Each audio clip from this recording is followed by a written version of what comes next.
offense to try to get some runs over the course of this game, which they did with a great performance by Will Smith today with those 3 RBIs. But overall, they got those runs they needed. But the story is Yamamoto. Absolutely was the story of the night, and he's the first Dodger pitcher since Orel Hershiser to throw back-to-back complete games in the postseason in 1988. Here are these last 2 starts. Game 2 in the NLCS against the Brewers. Game 2 tonight in Toronto against the Blue Jays. Allows 1 run each time. 111 pitches last time. Only 105 pitches to get through 9 innings tonight, Nomar. And I think that's part of the story as well, because his first 3 innings, there was a lot of stress over those first 3 innings, and then nothing after that. He really settled down. I loved his post-game interview. We said, it's the World Series. I think I got the tension, allowed the tension to get to me, and I said I have to focus on relieving that tension, relaxing more. And boy, did he relax. He settled in. He was on point. He was making good first pitch strikes, first pitches with an aggressive team where there are times you can be efficient. When you have a team that's that aggressive, you have to be on point and execute early on in that bat. And it seemed like he was able to do that and really keep them off balance. A really good hitting team in the Blue Jays. And it was just such a great, exactly what the Dodgers needed. We said before the game, he's your ace. And you need your ace to step up big in the biggest moments. And Yamamoto did exactly that. You know, I know it's in different ways, but he kind of reminded me a little bit of Greg Maddux. Kind of use the other team's aggressiveness, the Blue Jays, against them. So, yes, he had that first inning, a lot of traffic, a lot of pitches, but they continue to be aggressive. He said, okay, if you're going to continue to be aggressive, I'm going to use my breaking ball, my cutter, to allow them to put the ball in play, but put in play weakly, and allow my defense to make a play. Here in the 9th inning, Justin Dean does a great job getting over there, makes a play. And how about this located fastball? Remember we talked about yesterday, a lot of the pitches that were doing damage, center cut in the middle of the plate. Guess what? Big league hitter, especially a team like that, they're going to square it up. But when you're making your pitches, especially with 2 strikes or, let's say, 1-2, and the pitcher like Yamamoto is ahead of the count, now you can really use all your pitches, elevate that fastball or that slow breaking ball, the cutter, and obviously that devastating split. What an incredible performance. Kind of like Maddux-esque.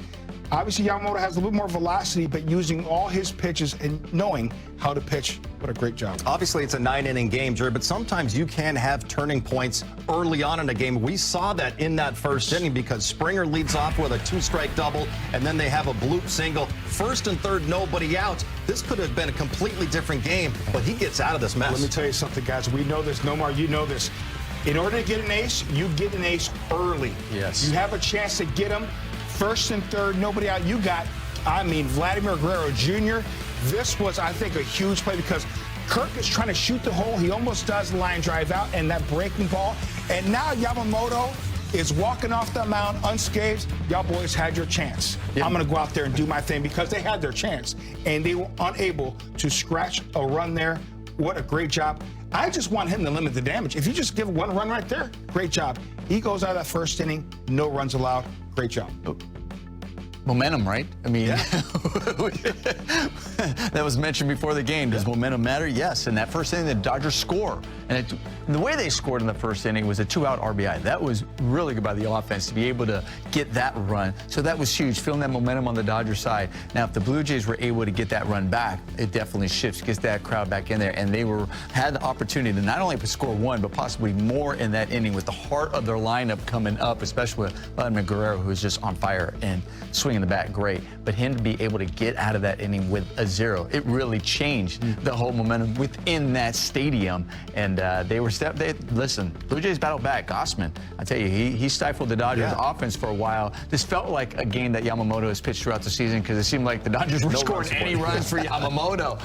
And man, it took a while, but they finally did. It's funny. I think Gausman, a lot of the hitters, Dodger hitters have faced him before. I think they were sitting soft a lot tonight, and that fastball got on them. But again, Dodgers found a way to win. That's the key. Yeah, Kevin Gausman retired 17 in a row until Will Smith hit the home run in the 7th inning. A couple batters later, Max Muncy followed with a home run as well. Let's hear from Muncy in Toronto right now with David Vassay.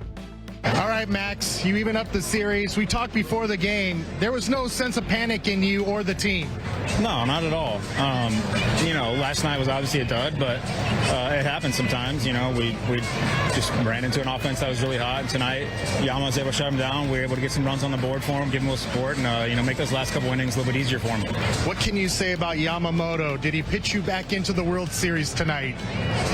Sure, if that's what you want to say. But, he was just absolutely incredible. He was, it's 2 starts in a row where, he gave leadoff homer last time, and then today he threw 20, 25 pitches in the first inning. I don't know what the number was. I know it was a lot. And then in order to keep his pitch count down and complete an entire game, it's just really, really impressive. Nothing seems to faze him, and it's really fun watching him pitch. How masterful was he? Do we fully appreciate how he navigated the early couple of innings to be able to finish the game? Well, I know we do. I don't know if everyone else does. It's really, really fun to watch him pitch. He really has an idea of what he wants to do. He executes his pitches, and nothing seems to faze him. All he thinks about is how he's going to execute his next pitch and how he's going to navigate the at-bat. I had a front row seat to you and Will's home run inside the left field foul pole. Did you feel like Gausman's pitches were being left up in that inning? Did you take anything away from the previous at-bats? He was really executing his splitter today. We got some good swings off on the fastball. We just weren't hitting it, and he left a couple up that inning, and we were able to get to it. Happy flight back to L.A. Tied 1-1 in the World Series, Muncy. Absolutely. Thank you for stopping. Of course. There he goes. I had a choice. There he goes. Max Muncy, who did not have a hit in last year's World Series, has 2, none bigger than his home run to help the Dodgers win tonight. Thanks, Stevie. That was a big home run by Max Muncy. It was great that you had Will Smith, Nomar to give the Dodgers the lead, but then your called shot, Max Muncy gave them that little bit of breathing room there for Yoshinobu Yamamoto in the 7th. And also, it was with 2 outs once again. There was a big run in the first inning, as we were mentioning, to get that 2-out RBI, and then Max Muncy also was able to come over with that home run with 2 outs right after Will Smith hits that home run earlier in that inning. Teo strikes out, but Max Muncy here, where the Blue Jays may say, okay, I'm only going to give up 1 run here, get out of this, and only be down by 1. Now, all of a sudden, they find themselves down by 2, and the hill is a little bit bigger to climb, especially when you know the opposing pitcher is throwing the way he's doing. So that was really big swing, nice swing by Max Muncy, going the other way, driving it out of the ballpark. And I think it really also got the whole offense going like, okay, guys, here we are. This is us. Let's manufacture some more runs, good quality at-bats. And they did that the following inning. What an approach there for Max Muncy. What an at-bat. And I think the Dodgers were really struggling right before Will Smith with the 4-seam fastball. I know we talked about it earlier. Will Smith gets something he could drive. A great job of the home run. And Max Muncy stays on that 4-seam fastball. But the approach, I'm going to go the other way with the fastball, stay on top and get some backspin. If he throws that split, which is nasty, I'm going to try to cover it. Able to cover kind of both those pitches and drive that pitch over the wall.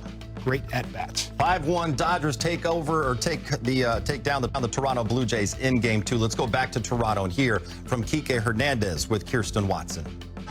Kike, first and foremost, this Yoshinobu Yamamoto, what can you just say about what he's been able to do on this mound, especially this postseason?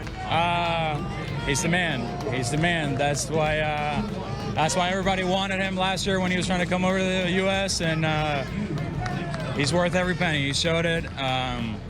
The amount of growth he showed in the last 2 years for a guy that, accomplished pretty much everything over there is pretty impressive. He looks like he's been there, done that a lot, which he has, because that guy's been winning his entire career, and it shows. This offense, how you guys have been able to build innings, when you guys made the adjustments to Kevin Gausman, what is a big swing, whether it's from Will Smith or Max Muncy? How can that boost the offense moving forward? Willie gave us the lead, twice. Those were huge swings. Last 2 nights, it's been tough. It's been tough to score, and